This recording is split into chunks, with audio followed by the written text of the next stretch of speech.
Passion for Paws, we welcome Crystal Villarreal, and from Refurbished Pets of Southern Michigan, Michelle Frederick. Welcome. Thank you. Nice to see you. Welcome back. Thank you. Did I get your name right this time? You did. You did, yeah. Worked all day on it.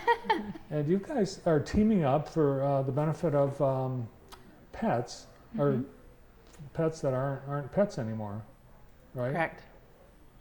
Yeah. What's your mission? Refurbished Pets. Refurbished Pets is a prison companion dog training program. So we take dogs from shelters all over Michigan and northern Indiana. We send them to prison to be trained by inmates. And these are dogs and pets that have done nothing wrong. Nope. No, they're not going as punishment. Nope. No. It's actually pretty amazing for the dogs that get to go. They're with a human 24 hours a day. They get to learn all their basic commands, be fed treats, food, toys. Some dogs, you know, it's the first time they've gotten to play with a toy, or they learn just how to be a dog. So these are dogs that have had a rough life. And if it weren't for this program, they might not, they might not end up in a home, right? Correct. Yeah. Was it hard getting the prison to go along with this? I actually was not the one that started the program. It was, so in our facility, Lakeland Correctional in Coldwater, there's a Greyhound program in there also. They take dogs straight off the track and send them to prison, and the inmates train them so that they can live in a forever home. They started first. I believe our PSM started about a year later with an all-breed program. We're the first all-breed program in Michigan. So the Greyhound program kind of paved the way for us. We send 14, they send 20, so there's 34 dogs on the complex at all times. No kidding. Wow. And Crystal, how did you get involved with this? I actually was approached with a sponsorship opportunity, and this is something I've been wanting to get into since I first heard of it. So I, of course, jumped on it, and I'm just all in. Well, I have to admit, this is the first time I ever heard of such a thing. I had no idea this was going on. And you actually brought a clip of, I think, dogs being trained? Yes, the clip is of Bernie. Bernie came from Jackson Animal Control. Okay. Bernie was one of our last chance dogs, meaning if he didn't go to the prison program, they didn't know what they were going to do with him because he was so out of control. Wow. Mouthing, jumping, he wasn't getting adopted from the shelter. He could have potentially hurt someone with his, it was mostly anxiety, but you'll see from the clip he learned a lot in his 10 weeks in the program. Awesome. Let's take a look. Here's Bernie.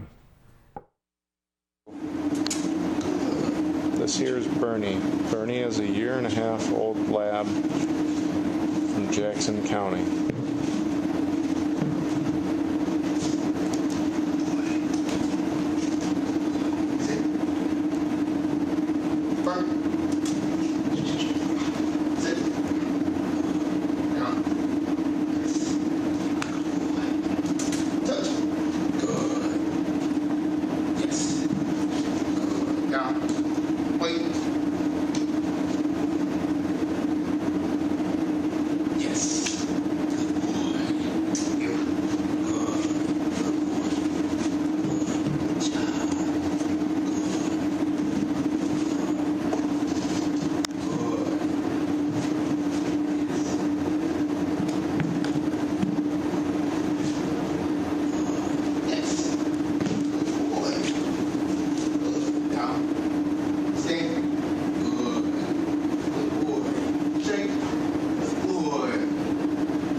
Wow, that's amazing.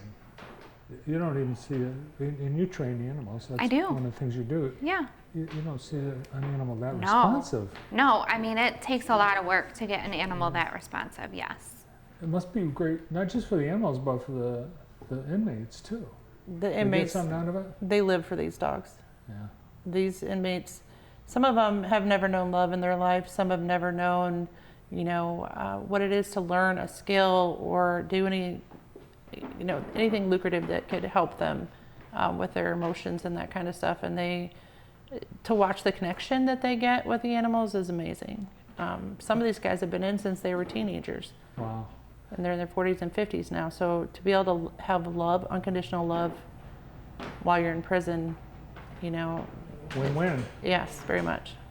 And we actually have a dog from the Jackson County Animal Shelter right now in training in Coldwater. He actually came from a different shelter, but he is in training. Okay. And it's Jack's. Jax. So when Jack graduates, He graduates August 30th, where we hope he'll get to go to his forever home. And this dog learned all of his commands in 2 weeks. is that fast, Krista? Wow. That's extremely fast. Yes. Yep.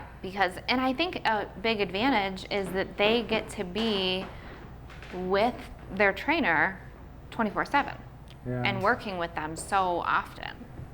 Yeah, so it's a singular purpose for the inmate. Mm-hmm. And how many weeks do they stay with? 10 weeks. 10 weeks. Is there separation issues for either dog or the inmate when they leave? Occasionally for the dog. The inmates get another dog like 20 minutes after that one comes out, they have another one in their hands. Each dog gets 2 handlers, so they share the responsibility, so maybe they don't bond as tightly. I mean, they all love their dogs. We ask for updates when the dogs come out and get adopted, and I've seen tears out of these guys' eyes when they read the updates. I've seen tears when the dog leaves, but they have another one to train and love, within a few minutes. So And they know it's just for the 10 weeks or whatever it Yeah. is. And Crystal, you are such a big supporter of this program. This is all donations. This program is run by donations. And Crystal and her company, Passion for Paws, you're helping support this and Yeah. spreading the word here on JTV. Thanks, Crystal, for doing that. Yeah, of course. So if someone wants to help out, you accept money or donations, you're looking for help? we need donations of not just money, but treats and stuff off of our Amazon wish list. We go through a lot of treats. We go through about 6,000 poop bags in a 10-week process, about 700 to 800 pounds of food, depending on the size of the animals that we have in the program. We need fosters that understand those dogs are not going to come to them in the greatest of shape. We don't take aggressive dogs, and we always do testing and temperament testing and find the best fit for that foster home. But I mean, those are our major things that we need: fosters, treats, money, food, and help. Oh, nice. And like the greyhounds, these are dogs that were probably abused and It mistreated. depends. I mean, there's different forms of abuse, in my opinion. Some just were never trained, so then the people don't want them anymore and they'll take them to the shelter. Some have been outside their entire lives and don't know what it's like to have a human's touch. We've taken some puppy mill dogs, which have been harder, I would say, to get them used to as people, period. It really depends on, and some are just happy-go-lucky and have no manners. Yeah. It really just depends. We try to make sure that we have a nice group for everyone. So the family with 3 small children, the same as with the senior citizens, we try to have a diverse type of animals for everyone. Well, really, to get an animal trained from a shelter, that's rare. So what a great program. Michelle's website is rpsm.org. And if you want to help, you can visit the website. And Crystal, you'll be sharing news of refurbished pets of Southern Michigan with our viewers from time to time right here. Yeah, definitely. Great to see you both. Thank you. Good Thank to you. see you too. From Refurbished Pets of Southern Michigan, Michelle Frederick, and from Passion for Paws, Crystal Villarreal. Next on the show, it's time for you to play